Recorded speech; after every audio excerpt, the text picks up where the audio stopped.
All, welcome back to ಅಭಿರುಚಿ. ದೋಸೆ ಪ್ರಿಯರಿಗಾಗಿ ನಾನಿವತ್ತು ಒಂದು ಸ್ಪೆಷಲ್ ಆದ ಹೋಟೆಲ್ ಸ್ಟೈಲ್ನ ಬೆಣ್ಣೆ ಮಸಾಲೆ ದೋಸೆನ ಹೇಗೆ ಮಾಡೋದು ಅಂತ ತೋರಿಸ್ಕೊಡ್ತಿದ್ದೀನಿ. ಆಲ್ರೆಡಿ ನನ್ನ ಚಾನಲಲ್ಲಿ ಸುಮಾರು ದೋಸೆ ರೆಸಿಪಿಗಳಿದೆ. ಅದರಲ್ಲಿ ಇದೊಂದು ಸ್ಪೆಷಲ್ ಆದ ದೋಸೆ ರೆಸಿಪಿ. ಹೋಟೆಲ್ ಸ್ಟೈಲ್ನಲ್ಲಿ ಸುಲಭವಾಗಿ ಹಾಗೆ ರುಚಿಯಾಗಿ ಒಳ್ಳೆ ಬೆಣ್ಣೆ ಮಸಾಲೆ ದೋಸೆನ ಹೇಗೆ ಮಾಡೋದು ಅಂತ ತಿಳಿಸ್ಕೊಡ್ತೀನಿ. ತುಂಬ ಟೇಸ್ಟಿಯಾಗಿರುತ್ತೆ. ಹಾಗೆ ಕಲರ್ ನೋಡ್ತಿದ್ದೀರಾ ಅಲ್ವಾ ಎಷ್ಟು ಚೆನ್ನಾಗಿ ಬಂದಿದೆ ಅಂತ. ಗೋಲ್ಡನ್ ಬ್ರೌನ್ ಆಗಿ ಬರುವಂತಹ ದೋಸೆನ ತುಂಬ ಸುಲಭವಾಗಿ ಮನೇಲಿ ಹೇಗೆ ಮಾಡೋದು ಅಂತ ನೋಡ್ಕೊಳ್ಳೋಣ. ಯಾವುದೇ ಹೋಟೆಲ್ನಲ್ಲೂ ಸಿಗದಂತಹ ಕ್ರಿಸ್ಪಿಯಾದ ಮಸಾಲೆ ದೋಸೆ, ಸಿಕ್ಕಾಪಟ್ಟೆ ಟೇಸ್ಟಿಯಾಗಿರುವಂತಹ ಮಸಾಲೆ ದೋಸೆನ ಹೇಗೆ ಮಾಡೋದು ಅಂತ ತಿಳಿಸ್ಕೊಡ್ತೀನಿ. ಈ ವಿಡಿಯೋದಲ್ಲಿ ನಾನು ದೋಸೆ ಹಿಟ್ಟನ್ನು ಹೇಗೆ ರೆಡಿ ಮಾಡ್ಕೋಬೇಕು, ಹಾಗೆ ಕಾಯಿ ಚಟ್ನಿನ ಹೇಗೆ ಮಾಡಬೇಕು ಮತ್ತು ಆಲೂಗಡ್ಡೆ ಈರುಳ್ಳಿ ಪಲ್ಯ ತುಂಬ ರುಚಿಯಾಗಿ ಹೇಗೆ ಮಾಡಬೇಕು ಅನ್ನೋದನ್ನು ತಿಳಿಸ್ಕೊಡ್ತೀನಿ. 3 ಐಟಮ್ಸನ್ನು ಒಂದೇ ವಿಡಿಯೋದಲ್ಲಿ ತೋರಿಸ್ಕೊಡ್ತೀನಿ. ಹಾಗಾಗಿ ವಿಡಿಯೋನ ಸ್ಕಿಪ್ ಮಾಡದೆ ಪೂರ್ತಿಯಾಗಿ ನೋಡಿ, ಕಂಪ್ಲೀಟ್ ಆದ ಈ ಮಸಾಲೆ ದೋಸೆ ರೆಸಿಪಿಗಾಗಿ. ಹಾಗಾದರೆ ಸ್ಟಾರ್ಟ್ ಮಾಡೋಣ. ಹೇಗೆ ಮಾಡೋದು ರುಚಿಯಾದ ಮಸಾಲೆ ದೋಸೆನ ಅಂತ. ಮೊದಲನೇದಾಗಿ ನಾನಿಲ್ಲಿ ಹಿಟ್ಟನ್ನು ರೆಡಿ ಮಾಡ್ಕೋತೀನಿ. ಮೊದಲು ನಾನಿಲ್ಲಿ ದೋಸೆ ಹಿಟ್ಟಿಗೆ ನೆನೆ ಹಾಕೋತಾ ಇದ್ದೀನಿ. ಅದಕ್ಕೆ ನೋಡಿ, ಈ ಲೋಟದಲ್ಲಿ 3.5 ಲೋಟದಷ್ಟು ಅಕ್ಕಿನ ಹಾಕೋತಾ ಇದ್ದೀನಿ. ಇದು ದೋಸೆ ಅಕ್ಕಿ ಅಂತ ಬರುತ್ತಲ್ವಾ, ಆ ಅಕ್ಕಿ ತೊಗೊಂಡಿದ್ದೀನಿ ನಾನಿಲ್ಲಿ. ನೋಡಿ, 3.5 ಕಪ್ಪಿನಷ್ಟು ಲೋಟದಷ್ಟು ತೊಗೊಂಡಿದ್ದೀನಿ. ಹಾಗೆ 3/4 ಕಪ್ಪಿನಷ್ಟು ಉದ್ದಿನಬೇಳೆ ಮತ್ತು 1 ಕಪ್ಪಿನಷ್ಟು ಅವಲಕ್ಕಿ, ದಪ್ಪ ಅವಲಕ್ಕಿ ಇರುತ್ತಲ್ವ, ಅದಿಷ್ಟು ಹಾಕ್ಕೊಂಡು ಕೇವಲ 1 ಸ್ಪೂನ್ನಷ್ಟು, 1ರಿಂದ ಅರ್ಧ ಸ್ಪೂನ್ ಕೂಡ ಹಾಕೋಬೋದು, ಅಷ್ಟು ಮೆಂತ್ಯ ಹಾಕ್ಕೊಂಡು ಚೆನ್ನಾಗಿ ಇದನ್ನು ತೊಳೆದುಬಿಟ್ಟು ನೆನೆಸ್ಬೇಕು. ಸುಮಾರು 8 ಗಂಟೆಗಳ ಕಾಲ ಇದನ್ನು ನೆನೆಸಿಟ್ಕೋಬೇಕು. ಇದು ನೆನೆಸಿಟ್ಟಿದ್ದಾದಮೇಲೆ ನಾರ್ಮಲ್ ದೋಸೆ ಹಿಟ್ಟು ರುಬ್ಬೋ ಥರನೇ ರುಬ್ಬಿಬಿಟ್ಟು ಇದನ್ನು ಫರ್ಮೆಂಟ್ ಮಾಡೋದಕ್ಕೆ ಬಿಡಬೇಕು. 8 ಅವರ್ಸ್ ಫರ್ಮೆಂಟ್ ಆಗಿ ಇವಾಗ ಹಿಟ್ಟು ರೆಡಿ ಆಯಿತು. ನೋಡಿ ಯಾವ ರೀತಿಯಾಗಿ ಎಷ್ಟು ಚೆನ್ನಾಗಿ ಬುರುಗಾಗಿ ಬಂದಿದೆ ಹಿಟ್ಟು. ಈ ರೀತಿಯಾಗಿ ಬಂದರೆ ದೋಸೆ ತುಂಬ ರುಚಿಯಾಗಿರುತ್ತೆ. ಇದೇ ಅಳತೆಯಲ್ಲಿ ಮಾಡಿದ್ರೆ ಮೋಸ್ಟ್ ಆಫ್ ದ ಟೈಮ್ ಇದೇ ರೀತಿಯಾಗಿ ಬರುತ್ತೆ ದೋಸೆ ಹಿಟ್ಟು.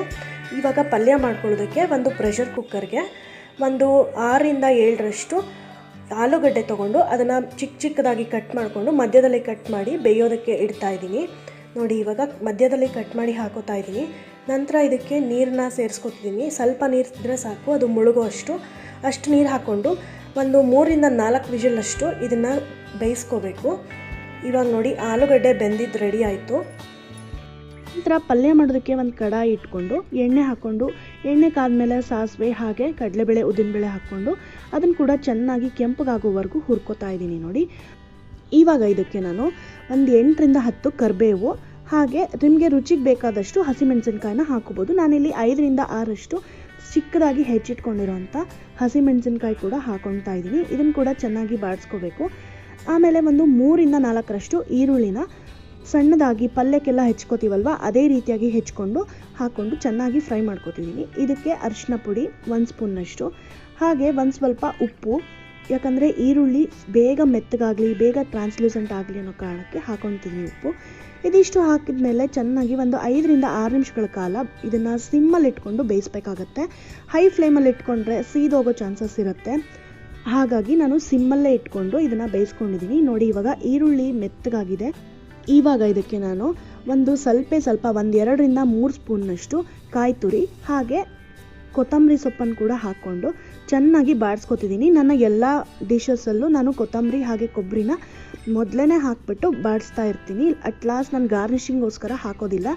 ಇವಾಗೆ ಹಾಕಿದ್ರೆ ಅದರ ರುಚಿಯನ್ನು, ಕೊಬ್ಬರಿ ಅಥವಾ ಕೊತ್ತಂಬರಿ ಸೊಪ್ಪು ತನ್ನ ರುಚಿಯನ್ನು ಬಿಡುತ್ತೆ. ಹಾಗಾಗಿ ಇವಾಗೆ ಹಾಕ್ತೀನಿ. ಈ ಸಮಯದಲ್ಲಿ ಚೆನ್ನಾಗಿ ಒಂದು 5ರಿಂದ 6 ವಿಷಲ್ಸ್ ಕೂಗಿಸ್ಕೊಂಡು ಮೆತ್ತಗೆ ಬೇಯಿಸ್ಕೊಂಡು ಮ್ಯಾಶ್ ಮಾಡಿ ಇಟ್ಕೊಂಡಿರೋಂಥ ಆಲೂಗಡ್ಡೆನ ಹಾಕೋತಿದ್ದೀನಿ.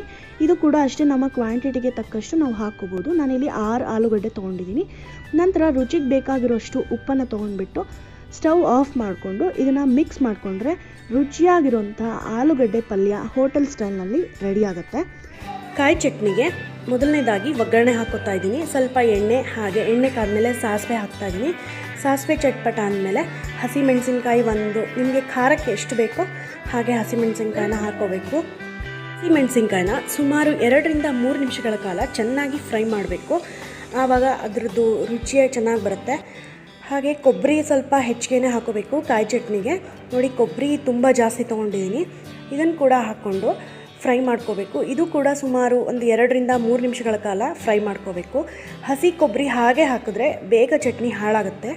ಈ ಬಿಸಿಲುಗಾಲದಲ್ಲಿ ಕಾಯಿನ ಸ್ವಲ್ಪ ಹುರಿದುಬಿಟ್ಟು ಮಾಡಿದ್ರೆ ಕಾಯಿ ತುಂಬ ಹೊತ್ತಾದರೂ ಬೆಳಗ್ಗೆ ಮಾಡಿದ್ರೆ ರಾತ್ರಿ ಆದರೂ ಕೆಟ್ಟೋಗಲ್ಲ ಚಟ್ನಿ. ಹಾಗಾಗಿ ಸ್ವಲ್ಪ ಕಡಲೆ ಹಾಕೋತಾ ಇದ್ದೀನಿ, ಸ್ವಲ್ಪ ತಿಕ್ನೆಸ್ಸಿಗೆ ಮಾತ್ರ, ಇಲ್ಲಾಂದರೆ ಚಟ್ನಿ ನೀರಾಗಿರುತ್ತೆ. ಹಾಗಾಗಿ ಸ್ವಲ್ಪ ಕಡಲೆ ಹಾಕೋತಾ ಇದ್ದೀನಿ, ಹುರ್ಗಡ್ಲೆ. ಇದು ಸ್ವಲ್ಪ 2-3 ಟೇಬಲ್ ಸ್ಪೂನ್ ಹಾಕ್ಕೊಂಡು ಅದನ್ನು ಕೂಡ 1 ನಿಮಿಷ ಫ್ರೈ ಮಾಡ್ಕೊಂಡಿದ್ದೀನಿ. ನಂತರ ರುಚಿಗೆ ತಕ್ಕಷ್ಟು ಉಪ್ಪನ್ನು ಹಾಕೋತಾ ಇದ್ದೀನಿ, ಹಾಗೆ ಒಂಚೂರು ಹುಣಸೆ ಹಣ್ಣು, ಹಾಗೆ ಸ್ವಲ್ಪ ಬೆಲ್ಲ, ಇದಿಷ್ಟನ್ನು ಹಾಕ್ಕೊಂಡು ಮಿಕ್ಸ್ ಮಾಡಿಬಿಟ್ಟು ಮಿಕ್ಸಿ ಜಾರ್ಗೆ ಹಾಕ್ಕೊಂಡು ಚಟ್ನಿನ ರುಬ್ಕೋಬೇಕು ಕ್ಲೀನಾಗಿ. ನೀರು ಎಷ್ಟು ಬೇಕೋ ಅಷ್ಟು ಆ್ಯಡ್ ಮಾಡ್ಕೊಂಡ್ಬಿಟ್ಟು ಸ್ವಲ್ಪ ತುಂಬ ಸ್ಮೂತಾಗೆ ರುಬ್ಕೋಬೇಕು. ಇವಾಗ ನೋಡಿ ನೀರು ಹಾಕೋತಾ ಇದ್ದೀನಿ. ಇವಾಗ ಚಟ್ನಿ ರುಬ್ಕೊಂಡಿದ್ದಾಯಿತು. ತುಂಬ ಸಾಫ್ಟಾಗಿ ರುಬ್ಕೊಂಡ್ರೆ ಕಾಯಿ ಚಟ್ನಿ ರುಚಿಯಾಗಿರುತ್ತೆ, ತರ್ತರಿಯಾಗಿದ್ದರೆ ಅಷ್ಟು ರುಚಿ ಇರೋದಿಲ್ಲ.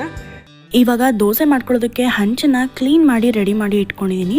ಆಲ್ರೆಡಿ ತುಂಬ ಸರಿ ತೋರಿಸ್ತೀನಿ ಹೇಗೆ ಹಂಚನ್ನು ಕ್ಲೀನ್ ಮಾಡೋದು ಅಂತ. ಡಿಸ್ಕ್ರಿಪ್ಷನ್ ಚೆಕ್ ಮಾಡಿ ಹೇಗೆ ಮಾಡೋದು ಅಂತ ತಿಳ್ಕೊಳ್ಳಿ. ನಂತರ 1.5 ಸೌಟ್ನಷ್ಟು ಹಿಟ್ಟನ್ನು ಹಾಕ್ಕೊಂಡ್ಬಿಟ್ಟು ನಿಧಾನವಾಗಿ ತೆಳುವಾಗಿ ಈ ರೀತಿ ಸ್ಪ್ರೆಡ್ ಮಾಡ್ಕೋಬೇಕು. ತುಂಬ ದಪ್ಪನೂ ಮಾಡ್ಕೋಬಾರ್ದು, ಹಾಗೆ ತುಂಬ ತೆಳುವಾಗೂ ಮಾಡ್ಕೋಬಾರ್ದು. ಹೋಟೆಲ್ ಸ್ಟೈಲ್ನಲ್ಲೇ ಬೇಕು ಅಂದರೆ ಮೀಡಿಯಮ್ ದಪ್ಪದಲ್ಲಿ ಮಾಡಬೇಕು. ಅಂಚು ಸ್ವಲ್ಪ ದಪ್ಪ ಇರಲಿ. ಮಧ್ಯದಲ್ಲಿ ಕಾಣಿಸ್ತಿದೆ ಅಲ್ವಾ, ತೆಳುವಾಗಿಯೇ ಈ ರೀತಿಯಾಗಿ ಸ್ಪ್ರೆಡ್ ಮಾಡ್ಕೋಬೇಕು. ಆವಾಗಲೇ ನಮಗೆ ಕ್ರಿಸ್ಪಿನೆಸ್ ಬರೋದು. ನಾವೇನಾದರೂ ತುಂಬ ತೆಳ್ಳಗೆ ಮಾಡ್ಕೊಂಬಿಟ್ರೆ ಈ ಪೇಪರ್ ದೋಸೆ ಎಲ್ಲ ಇರುತ್ತಲ್ವ, ಆ ರೀತಿಯಾಗಿ ಹೋಗುತ್ತೆ. ಹಾಗಾಗಿ ಸ್ವಲ್ಪ ಮೀಡಿಯಮ್ ದಪ್ಪವಾಗಿ ಇದನ್ನು ಸ್ಪ್ರೆಡ್ ಮಾಡ್ಕೋಬೇಕು. ನಂತರ 1-2 ಸ್ಪೂನ್ನಷ್ಟು ಎಣ್ಣೆ ಹಾಕ್ಕೊಂಡಿದ್ದೀನಿ ಚಿಕ್ಕ ಸ್ಪೂನಲ್ಲಿ. ಆ ನಂತರ ಬೆಣ್ಣೆ ಮಸಾಲೆ ದೋಸೆಗೆ ಬೆಣ್ಣೆ ಕಂಪಲ್ಸರಿಯಾಗಿ ಹಾಕ್ಕೊಳ್ಳೇಬೇಕು. ಹಾಗಾಗಿ ಮನೆಯಲ್ಲೇ ಮಾಡಿರೋಂತಹ ಬೆಣ್ಣೆ ತೊಗೊಂಡ್ಬಿಟ್ಟು ಸ್ವಲ್ಪ ಈ ರೀತಿ ಸ್ಪ್ರೆಡ್ ಮಾಡ್ಕೋತಿದ್ದೀನಿ. ಬೆಣ್ಣೆ ಸ್ವಲ್ಪ ಕರಗ್ತಾ ಇದೆ ಅಂದಮೇಲೆ ಒಂದು ಮೊಗಚೆಕಾಯಿ ಸಹಾಯದಿಂದ ಈ ರೀತಿಯಾಗಿ ಎಲ್ಲ ಕಡೆಗೂ ಸ್ಪ್ರೆಡ್ ಮಾಡ್ಕೋಬೇಕು. ಬೆಣ್ಣೆ ಇಲ್ಲ ಅಂದರೆ ತುಪ್ಪ ಕೂಡ ಹಾಕೋಬೋದು, ಒಳ್ಳೆ ರುಚಿ ಕೊಡುತ್ತೆ ತುಪ್ಪ ಹಾಕಿದ್ರೇನು. ತವನ ಸ್ವಲ್ಪ ಸೈಡ್ಗೆ ಆ ಕಡೆಗೆ ಈ ಕಡೆಗೆ ಜರುಗಿಸ್ಕೊಂಡು ನಾವು ದೋಸೆನ ಬೇಯಿಸ್ಕೋಬೇಕಾಗತ್ತೆ. ಒಂದೇ ಕಡೆ ಇಟ್ಬಿಟ್ರೆ ಮಧ್ಯದಲ್ಲಿ ಮಾತ್ರ ಬೆಂದಿರುತ್ತೆ, ಹಾಗೆ ಕಲರ್ ಬಂದಿರುತ್ತೆ, ಸೈಡ್ಸಲ್ಲೆಲ್ಲ ಹಾಗೆ ಇರೋದಿಲ್ಲ. ಹಾಗಾಗಿ ನೋಡ್ಕೊತಾ ಇದನ್ನು ಜರುಗಿಸ್ಕೊತಾ ಬೇಯಿಸ್ಕೋಬೇಕಾಗತ್ತೆ. ಮೀಡಿಯಮ್ ಫ್ಲೇಮಲ್ಲಿ ಇಟ್ಕೊಳ್ಳಿ, ಹೈ ಬೇಡ. ಆ ನಂತರ ರೆಡಿ ಮಾಡ್ಕೊಂಡಿರುವಂಥ ಕಾಯಿ ಚಟ್ನಿನ ಇದಕ್ಕೆ ಹಚ್ತಾ ಇದ್ದೀನಿ. ಸ್ವಲ್ಪ ಗಟ್ಟಿಯಾಗಿದ್ರೇ ಉತ್ತಮ ಕಾಯಿ ಚಟ್ನಿ. ನೀರು ಹಾಕಿ ಕಲಿಸ್ಕೊಳ್ಳೋದಕ್ಕೆ ಹೋಗ್ಬಿಡಿ, ಯಾಕಂದರೆ ದೋಸೆ ಮೆತ್ತಗಾಗ್ಬಿಡುತ್ತೆ. ಹಾಗಾಗಿ ಗಟ್ಟಿಯಾಗಿರೋಂಥ ಚಟ್ನಿನೇ ಹಚ್ಕೊಳ್ಳಿ. ನಂತರ ಮಧ್ಯದಲ್ಲಿ ರೆಡಿ ಮಾಡಿ ಇಟ್ಕೊಂಡಿರೋಂಥ ಆಲೂಗಡ್ಡೆ ಈರುಳ್ಳಿ ಪಲ್ಯನ ಇಟ್ಬಿಟ್ಟು ಈ ರೀತಿ ನಾನು ತೋರಿಸ್ತಿದ್ದೀನಲ್ವ, ಈ ರೀತಿಯಾಗಿ ಮಡ್ಚ್ಕೊಂಡ್ರೆ ರುಚಿಯಾದಂತಹ ಮಸಾಲೆ ದೋಸೆ, ಅದರಲ್ಲೂ ಬೆಣ್ಣೆ ಮಸಾಲೆ ದೋಸೆ ಹೋಟ್ಲಲ್ಲೂ ಸಿಗೋದಂತಹ ರುಚಿಯಲ್ಲಿ ರೆಡಿ ಆಗುತ್ತೆ ಮನೇಲಿ. ನೋಡಿದ್ರಲ್ವ ಎಷ್ಟು ಈಸಿಯಾಗಿ ಮಾಡಬಹುದು ಅಂತ. ಕಮ್ಮಿ ಪದಾರ್ಥಗಳು ಹಾಗೆ ಒಳ್ಳೆ ಕ್ವಾಲಿಟಿ ಪದಾರ್ಥಗಳನ್ನ ಉಪಯೋಗಿಸಿರ್ತೀವಲ್ವ ಮನೆಯಲ್ಲಾದರೆ. ನಾನಿಲ್ಲಿ ತೋರಿಸಿರುವಂಥ ಮಸಾಲೆ ದೋಸೆಗೆ ಸೋಡಾ ಬಳಸಿಲ್ಲ, ಹಾಗಾಗಿ ಎಷ್ಟೇ ತಿಂದರೂ ದೇಹಕ್ಕೆ ಬಾಧಕ ಆಗೋದಿಲ್ಲ, ತುಂಬ ಒಳ್ಳೆಯದಾಗಿರುತ್ತೆ. ದೋಸೆ ಪ್ರಿಯರು ಯಾವಾಗಲೂ ತಿನ್ನುವಾಗ ಮಧ್ಯದಲ್ಲಿ ದೋಸೆನ ಈ ರೀತಿ ಮುರ್ಕೊಂಡು ಸ್ವಲ್ಪ ಬೆಣ್ಣೆ ಹಾಗೆ ಪಲ್ಯ ಮತ್ತು ಚಟ್ನಿ ಜೊತೆ ದೋಸೆನ ತಿಂತಾರೆ. ತುಂಬ ಅಂದರೆ ತುಂಬ ಟೇಸ್ಟಿಯಾಗಿರುತ್ತೆ. ಮಧ್ಯದಲ್ಲೇ ಸ್ಟಾರ್ಟ್ ಮಾಡಬೇಕು ಯಾವಾಗಲೂ ದೋಸೆನ ತಿನ್ನಬೇಕಾದ್ರೆ. ನೋಡ್ತಿದ್ದೀರಾ ಅಲ್ವಾ ಕಲರ್ ಎಷ್ಟು ಚೆನ್ನಾಗಿ ಬಂದಿದೆ ಅಂತ, ಹಾಗೆ ಕ್ರಿಸ್ಪಿನೆಸ್ ಕೂಡ ಇದೆ, ಒಳ್ಳೆ ಹೊಂಬಣ್ಣದ ಕಲರ್ ಬಂದಿದೆ ದೋಸೆ.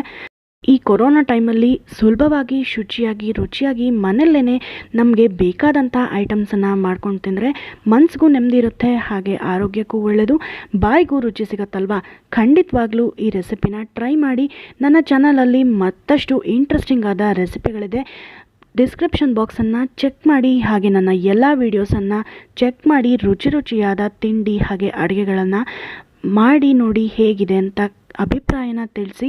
ಈ ರೆಸಿಪಿ ಕೂಡ ನೋಡಿದ್ರಲ್ವ, ಶುಚಿಯಾಗಿ ಮಸಾಲೆ ದೋಸೆನ ಹೇಗೆ ಮನೇಲೇ ಮಾಡಬಹುದು ಅಂತ. ಖಂಡಿತವಾಗ್ಲೂ ಇದನ್ನು ಟ್ರೈ ಮಾಡಿ ಹೇಗೆ ಬಂತು ಅಂತ ನನಗೆ ಕಾಮೆಂಟ್ ಮೂಲಕ ತಿಳಿಸಿ. ಹೇಗಿತ್ತು ಈ ವಿಡಿಯೋ ಅದನ್ನು ನಿಮ್ಮ ಅಭಿಪ್ರಾಯಗಳನ್ನು ಕೂಡ ಕಾಮೆಂಟಲ್ಲಿ ತಿಳಿಸಿ. ವಿಡಿಯೋ ಇಷ್ಟ ಆಗಿದರೆ ಲೈಕ್ ಮಾಡಿ, ಫ್ಯಾಮಿಲಿ ಫ್ರೆಂಡ್ಸ್ ಜೊತೆ ಶೇರ್ ಮಾಡೋದನ್ನು ಮರಿಬೇಡಿ. ವಾಟ್ಸಪ್ ಗ್ರೂಪ್ಗಳಲ್ಲಿ, ಫೇಸ್ಬುಕ್, ಇನ್ಸ್ಟಾಗ್ರಾಮ್, ಟ್ವಿಟ್ಟರ್ಗಳಲ್ಲಿ ಆದಷ್ಟು ಹೆಚ್ಚು ಜನಕ್ಕೆ ತಲುಪೋ ಹಾಗೆ ಈ ರೆಸಿಪಿನ ಶೇರ್ ಮಾಡಿ. ನನ್ನ ಚಾನಲ್ಗೆ ಹೊಸಬರಾಗಿದ್ದರೆ ಇನ್ನೂ ಸಬ್ಸ್ಕ್ರೈಬ್ ಮಾಡ್ಕೊಂಡಿಲ್ವಾ, ಇವಾಗಲೇ ರೆಡ್ ಕಲರ್ ಬಟನ್ನ ಕ್ಲಿಕ್ ಮಾಡಿ ಸಬ್ಸ್ಕ್ರೈಬ್ ಆಗೋದನ್ನು ಮರಿಬೇಡಿ.